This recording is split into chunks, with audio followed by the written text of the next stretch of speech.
Welcome to our latest version of A View from Behind the Code. Today we're going to look at DevOps and just have a discussion, 20 to 40 minute discussion around DevOps and how low code is changing that world. Welcome Aaron again. Thank you very much for joining us again. And James, thank you for being my foil here, because obviously I'm not the technical one. But I asked to get to ask the dumb questions, which is great because I'm good at that. So I am going to ask the dumb question to start with, but DevOps is bandied around a lot as a term. What would be interesting is to get both of your views on what it actually means and what it actually encompasses. Okay. Who wants to go first on that one? Yeah, I'll volunteer. So DevOps, it's more of a philosophy and a set of practices. So ultimately, the aim is to combine the software development, so dev, and your IT operations, so ops, and that's where DevOps comes from. So I'd say the practice itself emphasizes the importance of teamwork and I'd say transparency within the software dev lifecycle. Now, traditionally, there have been silos, I'd say, between development teams and business op areas. So you'd even have your business analyst to mediate any operational requests. So there's minimum contact, and I think everyone's kind of experienced that.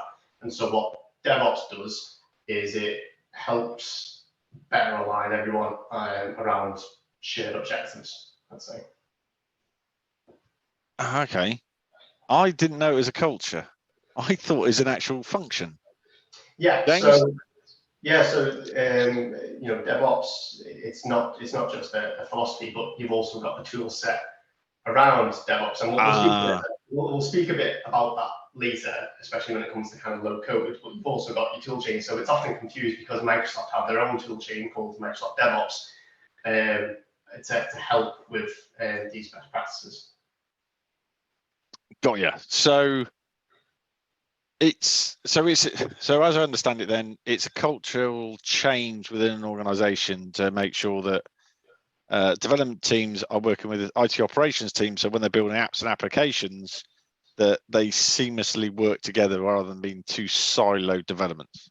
Yeah, and that's actually what you just said then about cultural change. I'd say that's probably one of the key challenges, because there can be some, let's say, cultural resistance. So DevOps often requires a shift in both culture and mindset, which can be challenging for companies that are used to that side of development. So James, we're obviously doing a lot of development on our platform. Yeah. What challenges do you see then are you facing with DevOps on a daily basis? And then we'll go back to Aaron's challenges that he gets within his world. Yeah, so I guess this from a high code perspective, as it were. I mean, I probably see DevOps as a much narrower definition than I think a lot of people, or certainly the bits of DevOps that I'm exposed to, which is purely around how do we get the code that our engineers are writing into production in the kind of most efficient way possible. And I'm sure DevOps covers much more than just that, but that's the kind of bit that we focus on here at Toka. Now, it is a culture. Aaron's right, because engineers don't want to really do anything with regards to deployments. They don't want to, worry too much about, staging, pre-prod, anything like that. As soon as they've finished their development, they want to wash their hands of it and they want to, move on to the next exciting thing. So the kind of the pain points that we deal with, or certainly I deal with on a near daily basis, are how can we streamline that process? So what tools can we bring in? What process can we bring in to make sure that the code is getting from the engineer to production the most kind of efficient and kind of stable way possible? And then additionally on top of that, you've also got, you've got all the stuff around, okay, well, we deploy lots of different systems. It's not just a single system that we get to press a button and the code goes to, but actually we've got lots of different systems that we need to be able to push our code to. Some are on customer premises, which makes it difficult. And so the challenges we face right now really is, how do we define a singular process that actually allows us to do all of these different deployments and stuff? And it's a very difficult kind of thing to accommodate for in your flow, but and especially because developers don't really want to get too involved in it either.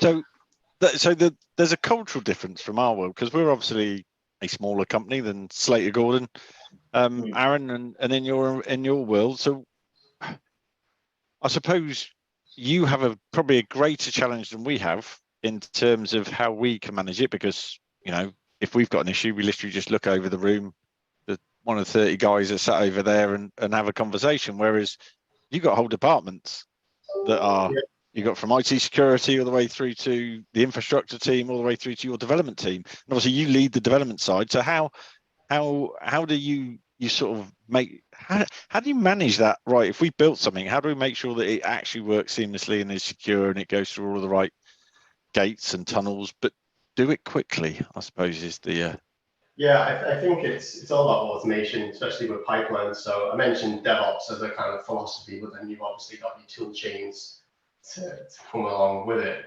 So we use Microsoft DevOps in my company. So I mean, some of the challenges we face are the challenges that every business will face, regardless of what tool chain you adopt. So although we spoke about kind of cultural resistance, and I think we've came a long way with that.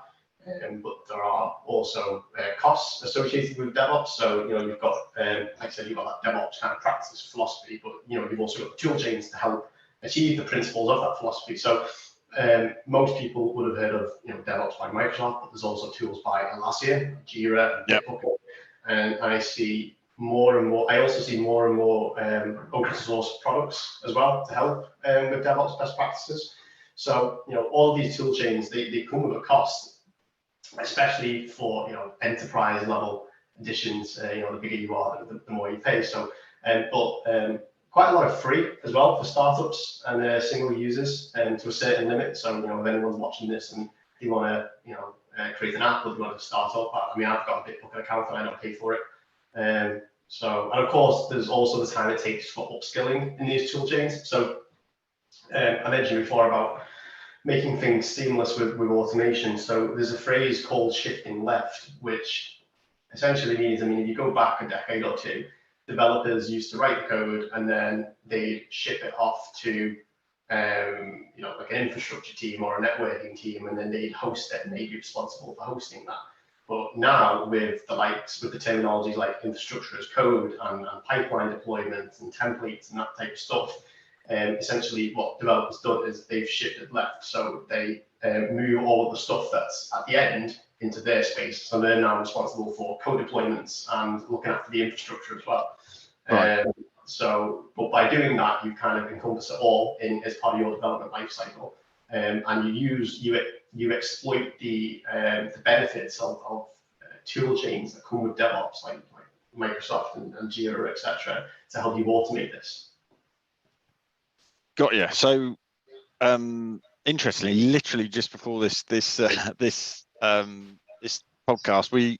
our CEO has just featured in a Tech Zine article, and in there it's talking about DevOps done right. So effectively, how there is this shift to a low code using operational parts, especially when they're trying to make sure that everything is working together, and allowing DevOps to be scaled quickly rather than in current systems as they are at the moment. I mean, so with the tools you talked about, and obviously with a tool like ours, how is that going to make a difference in the DevOps world compared to what it was in the past, or in the present at the moment? Are you asking me how low-code tools can help with DevOps? Yeah, low code or how has low code, I suppose, Yeah, whether that's so, changed it now or not. So I think, so speed of delivery, I think that's important. That's an important aspect of DevOps. And so low code is, let's say, a natural catalyst for this, given its rapid development capability. Also, DevOps promotes agile practice, which again aligns with low-code platforms, given low-code tools typically allow for scalable development. Circling back to the DevOps tool chains on the market as well, they will all have API capabilities within their pipelines. So, for example, you have making sort of like a DevOps pipeline, but that may have an API connected into Terraform or to Docker Hub or something like that. And so, this is great for something like Topic, for example, that I know boasts many different connectors. So, I know that your latest release has a version control mechanism now, which again aligns faster and with more agile development. One more thing on this as well. So low code, or especially no code, is built to be simple, right? And easy to use, and not just by developers.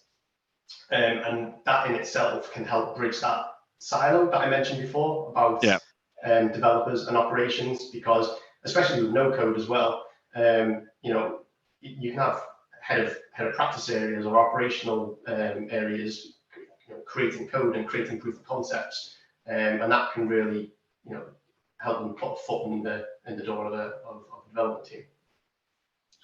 Gonna play devil's advocate here. So I think, if you look at DevOps as an overall, the point of DevOps is it's getting that speed to delivery more efficient. It's kind of getting it as stable and as efficient as possible. Now, I think there is a point where you go too far, and I think maybe not low code, but certainly when people talk about no code and you're putting software development tools in the hands of these citizen developers, as they're coined, I think you can go too far with that kind of idea of you've got to get it to production as soon as possible, because you do need some process in there. You need some gates that people are gonna walk headfirst into, because at the end of the day, you don't want just anyone pushing out code that hasn't been checked, it hasn't been reviewed, it hasn't been it hasn't gone through the necessary points of review that typical software might. And we're just a small team, but we have a lot of requirements and gates around the rules around when our engineers are pushing code into our system. And I think there is a risk, maybe kind of it's lesser risk, because with low code systems, your stuff's already kind of pre-built, as it were. You're really just configuring code that's already been developed. But I think there is a point where you can go too far in that drive for speed to delivery, where you just ignore all those gates and you end up pushing something out that is kind of immediately causing problems. Oh, so who wants to pick that one up? I can't. I completely agree. I think with the right level of discipline and the right level of governance, low code fits really well into the kind of product delivery lifecycle. And I think James is right. I mean, with low code and no code tools, everyone can technically create something, but developments over time, developers have set standards for themselves and for delivery. And even though we want everyone to jump on board and bridge those gaps so everyone can experience development, and we still need to adhere to those standards. I completely agree. So I don't know.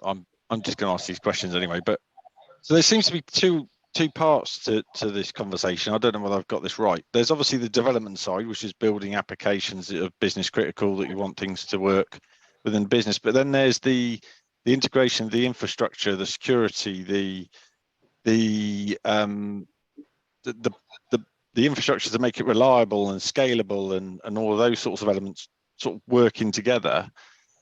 And the way I'm sort of seeing it at the moment in my head is obviously rapid development around apps, applications that businesses might use is great, but there's also a role for pre-built code, low code, effectively within the deployment of infrastructure, so it can scale quicker and faster as the application grows and builds. Because as I understood it, DevOps is not just around getting the application built, it's also around continuous improvement, making sure that you're continually delivering upgrades, versions, etc., what you mentioned earlier.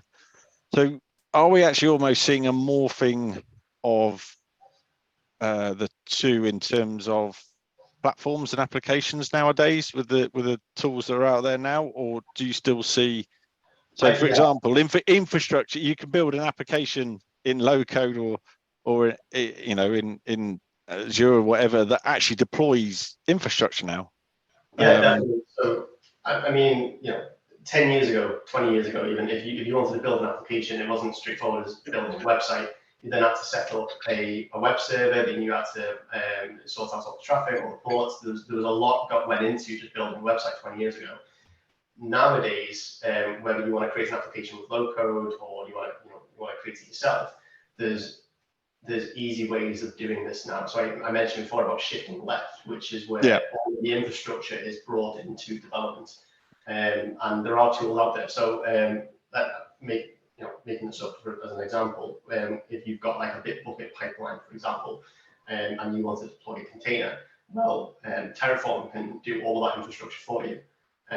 You've got open source container registries out there as well that can store your containers.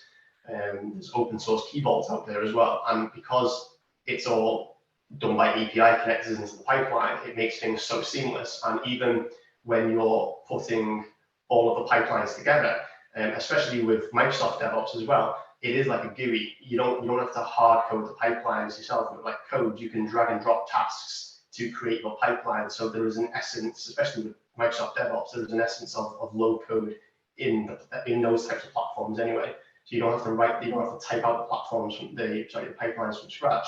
You can just literally drag and drop different tasks for your pipelines into the deployment stages. I think from my perspective, and actually it's very similar to the conversation we had on the last webinar, which is just about, it really lowers the barrier to entry, I think, when you bring low code into this conversation of DevOps, because as Aaron was saying, like, it is getting easier, much easier. If I want to build and deploy a website, it's not going to take me long to do that. I certainly don't have to fiddle around with, ports and web servers as I perhaps might want to have done. But the thing that I think you still have to do, even nowadays, is you still have to understand all of these technologies. You have to understand how Azure DevOps works. And we use Azure DevOps internally as our deployment and ticketing system. And, it certainly took a while for us all to get used to it. It's not trivial straight out of the box. And then on top of that, we don't use Azure as our cloud provider. We use a range of different cloud providers. So Azure doesn't have connectors for all of them. So at that point, it's kind of like, well, we need to roll our own stuff, or we need to build our own connectors there. And then we need to understand how the infrastructure works with these other providers that we use. And so actually, I'm now having to learn 3, 4, 5 different systems and the way their stuff works.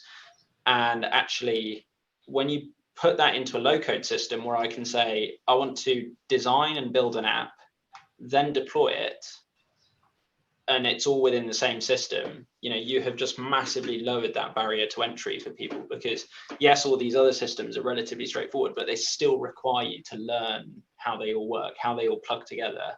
And so by having it all encapsulated into a low-code system, just like as we were discussing on the last webinar, it just allows people with less experience and less knowledge to do so much more than they could before.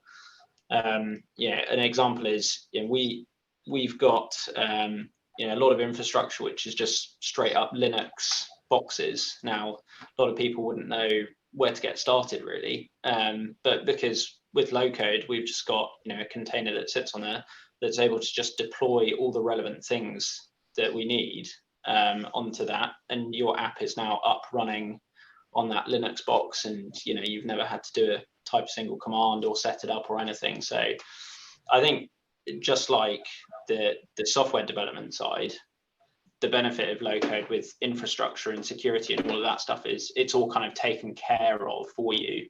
But again, just like I was just saying, there is a risk of, when you do have to do something a bit more complicated, you don't really know kind of where you are, because it's all been taken care of for you. You understand the very high level, you don't necessarily understand the detail, but that's not necessarily a bad thing. It's just different. Yeah, I think it comes down to how mature the local platform is, right? I was going to mention this because with DevOps and obviously more mature kind of platforms who have been around for a while and have got a lot of capital backing as well. There's a lot of flexibility and there's a lot of agility with creating pipelines. You can literally go as high level or as low level as you want. You can write PowerShell scripts and all sorts inside these pipelines. You get a lot of flexibility. So it really depends on the kind of local platform you're going with, I suppose, and it gives you that same level of agility. Do you so we got sort of like last 10 minutes or so. What so in DevOps, so obviously generative AI's now hit the scene, big style of those, been around for a while, but it's hit the scene that everybody understands what it is and how it works. Where do you see the future of DevOps going in terms of how AI can play a role, coding and all those sorts of elements as well? So you can actually, if you go on like something like ChatGPT, for example, it will write you, it's crazy, it will write you a pipeline, like an actual pipeline, like a YAML file to insert into a pipeline. So it's great for training, it's great for learning and development, for sure. And it's also good for best practices as well. I mean, I'm working on some side projects at the moment, and I wanted to know the best way of deploying this stuff. And ChatGPT literally wrote me out a white paper for my deployment principles, essentially, and how to connect everything in. So it can really help revolutionize companies that want to modernize their kind of deployments and deployment kind of state. So what it wrote was actually the code to allow you to do the deployment. And it's not just pipelines. AI can literally write you classes and interfaces and all sorts. It can write you web controllers. There's a lot it can do.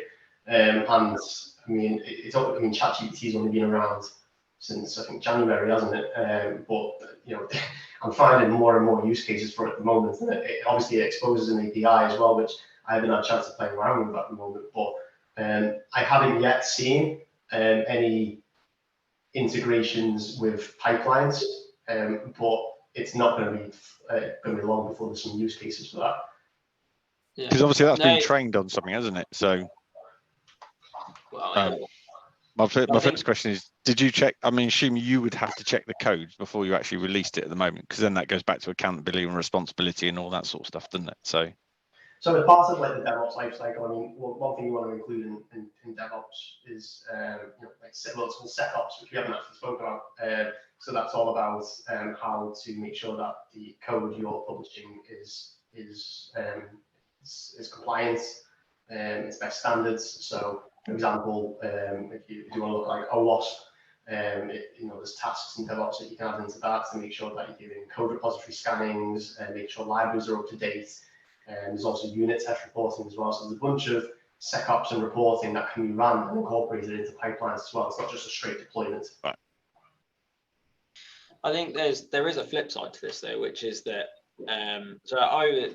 about 4 years ago, I was at a conference where a company was showing off their product, and this product was basically, it was a feature flagging system that kind of sat in your deployment space, where it would use AI to control the kind of features that it was releasing on your platform. So something that a lot of software companies will do is they will release a feature to a subset of users so they can kind of trial it, so they see, you know, what feedback they get from those users, and then they'll either expand that feature out to more users or dial it back if it's not gone well. And their whole product was basically, it was using AI to read through the kind of logs, the feedback that they were getting from users, and actually control how that feature was then pushed out. Was it pushed out to more users, less users? Was it pushed out to targeted sets of users?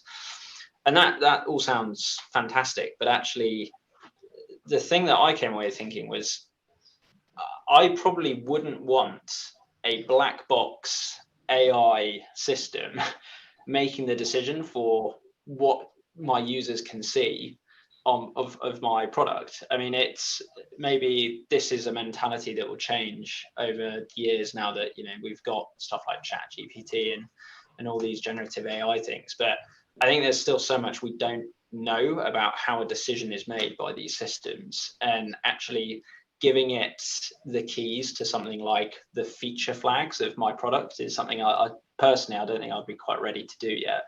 But as I said, maybe it's just time. I definitely wouldn't have you know, ChatGPT in control of, you know, nuclear warheads, for example. We've all seen the Terminator. I think it does come down to maturity, and these AI products, they will mature, and I think now, I think they've hit the ground running with these AI products, and I think over the next 10 years we're going to see massive rise, tenfold of where we are now. So is Copilot, GitHub Copilot, is that a DevOps AI tool? You could certainly use it as one, because, you know, these scripts that you write for your build pipelines, your release pipelines, you know, they can be, I'm sure that Copilot will, because Copilot's been trained on all of this code that's open and available, you know, it will have learned some things. But again, it's that whole, and there's an interesting kind of debate in the office at the moment around GitHub Copilot, which is, you know, it's good for some things like boilerplate code generation and all that. It seems really good at, but actually when it comes down to writing algorithms that your whole system depends on, developers are inherently lazy. I think that's a fair comment. They're really good at finding the easiest way to do something, and so if they can ask Copilot to kind of write something and then they think, oh yeah, it looks right on face value, and then move on to the next task, they probably would. And so it's with Visual Studio Code, for example, you can get extensions for Copilot, I think, and essentially it's just like a pair programming buddy, right? It's like we've got the JetBrains extensions, like with Sharper, for example, that prompt you the best way to do something. So if you write an interface with, you know, and it's the wrong, it returns the wrong type of class or whatever, then you know, ReSharper will tell you, you know, this could be written this way, or you can consolidate your code this way. And, you know, AI can definitely do that. I mean, there's nothing wrong with saying, oh, you can do this in a better way. And also with AI as well, I'd say it's a bigger pool of learning, so it'll always tell you, you know, the best way of doing things. So where does OpenAI get all its code data from then? Well, it's a contentious topic, really, depending on who you ask. But certainly, like GitHub Copilot was trained on the code from GitHub. Now there is the contention is around whether it was trained on only open source repositories or whether it was trained on private repositories as well. So is that the same for OpenAI then as well? So OpenAI, I think, was just I don't know. I'm actually not familiar.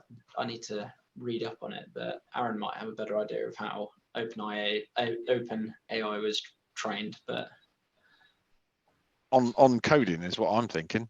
I know I was trained on in terms of understanding sentences, words, and being able to write things because it's using the internet. It was trained on anything that was written on the millions and millions and millions of pages on the internet. So is it just taking all of its code based on what people put on the internet then? Don't know. It's a good question, isn't it? One for another day. Yeah, one for us to go and research. We'll look at that for the next one. Okay, so we I suppose what we're saying then in terms of DevOps, in terms of the the actual deployment of infrastructure and maybe that side of it, that can actually almost be automated with generative AI. But on the coding and developing side, there's still going to have to be that creativity bit at the moment. It will speed things up, but maybe not actually. Still need that creativity bit from the human. Maybe I'd do simple stuff, but the complex stuff, it will got a bit more training is what we're saying, I suppose. Yeah, I think that's a fair assessment. I think where low code really fits in is it's just the next step, really. It's like some people will go as far as when a developer puts their code into their version control system, that will trigger a build, which will then trigger a release. And that's all set up by your DevOps tool, usually, that continuous integration, continuous deployment, CI/CD. But I think where low code helps, especially with smaller teams, is that you don't need to spend the time setting up those processes, those pipelines, those release systems. All you have to do is, you've got a system that will do all of that baked in. So, you press deploy, you press build, you do whatever, and it will take care of all of that for you. You don't have to write all of this stuff, because in a low code system, there's only kind of one path, which is that you've designed something, you now want to build it, deploy it, wherever you're deploying it, it doesn't really matter. But I think with software, because software, you can be deploying something in so many different ways, that's actually, part of the difficulty is you've actually got to develop these pipelines in the first place. And certainly in smaller teams, in maybe teams with less experience, it's invaluable to have that kind of ability in low code to just push something out straight away without having to configure or build anything separate. I think on the flip side of that, I think that if in a local platform, all these CI/CD pipelines incorporated into the platform, it's fantastic for new companies that don't have that spend to go and buy big new development teams, etc. and consolidate all of their learning into one platform. That's great. But as the company matures and more developers come on board, developers naturally want to learn cool stuff on the market. And that's where things like Terraform come in. It's where things like Docker and Docker Hub come in, and container registries and all of this and all of these kind of tools on the market, which are desirable and kind of lead skills in the market. So if you're telling a developer who's got 20 years worth of experience that you're not going to be able to learn any of these new tools anymore, you're stuck with what's available on this low-code platform, they may not take it very well. Yeah, I think that's a really interesting point, actually. And I think there is definitely a middle ground, isn't there, where you need a platform that is flexible enough that it allows you to plug into these different systems rather than something that is just completely rigid and set in its ways. Because also then, I think, one of the questions we get a lot is, what about vendor lock-in? And I think as soon as you have a system that is more like a framework that can plug into these different platforms, then that kind of answers that question for a lot of people. Yeah, definitely.